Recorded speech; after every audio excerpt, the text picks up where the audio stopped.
Hey, church, hope you're having a great week. This is your midweek recharge for Exodus chapter 16. I hope you're enjoying going through Exodus with us. We're going through this book as our church is at a season of, transition from what once was to what God is doing now and in the future.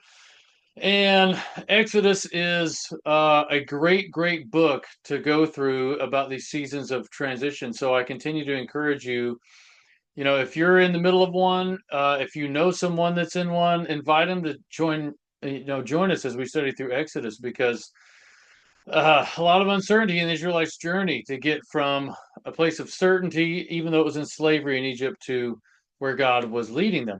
A lot of twists and turns, a lot of unexpected, uh, you know, what would you call it? Changes, I guess, along the way. And that's a lot of what Exodus 16 was. So Sunday, Bill did a wonderful job preaching on Exodus 16. And I particularly appreciate and want to focus for this midweek recharge on how God provided for the Israelites as they're going out in the desert.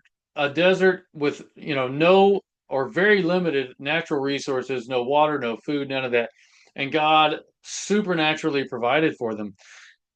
And one of Bill's points that particularly ministered to me that I want to encourage you with again in the middle of this week is, even though the way that God provided food for them, sustenance for them, and how he did it, as far as giving them manna each day, would never have been how they would have said, yeah, let's do this. This is exactly I'd like to do this. We can't store it up. We can't grab extra. We just eat what we have for the day, and we have to depend on God the next day for him to do the same thing. We literally have to put all of our faith and trust in him to be who he says he is going to be.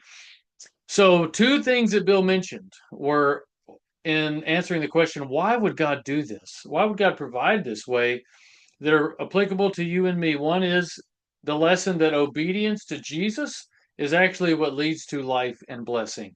It's primarily obedience to the Father that brings us true life and the blessings of knowing Him and knowing that we can depend and trust on Him. And then also the aspect of humility. We can't gather for ourselves more than we need because we don't know if God's going to show up tomorrow. There's a humility that comes with following Jesus where you go, I don't really know where we're going. I don't know how we're going to get there. I don't even know when our next meal is going to come. But here's what I do know: God is good and God provides.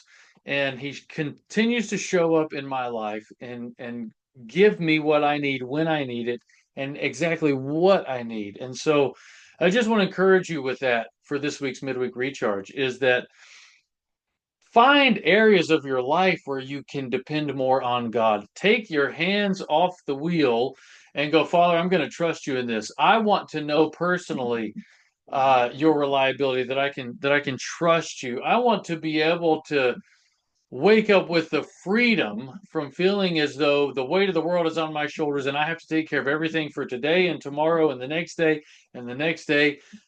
God has got it. God's got it. So just trust Him. Exercise some humility, exercise some obedience, some trust, and some faith.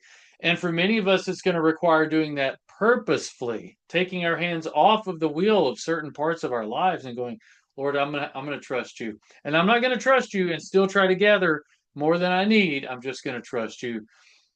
You're good, you're trustworthy, you're gonna provide for me. Here I am, Lord. Give me the man I need for today, and then I'll trust you tomorrow when I'm hungry and my stomach is growling and it's mealtime again. So God's good. You can trust Him, and find ways to trust Him. Find ways to give Him things and take your hands off of things, and you'll experience really the joy of trusting Jesus, even if you're in the middle of a desert season of life. So God bless you. Hope that was encouraging. Invite someone to join us this Sunday at 10:30. We're looking at Exodus 17. Look forward to seeing you then. God bless you.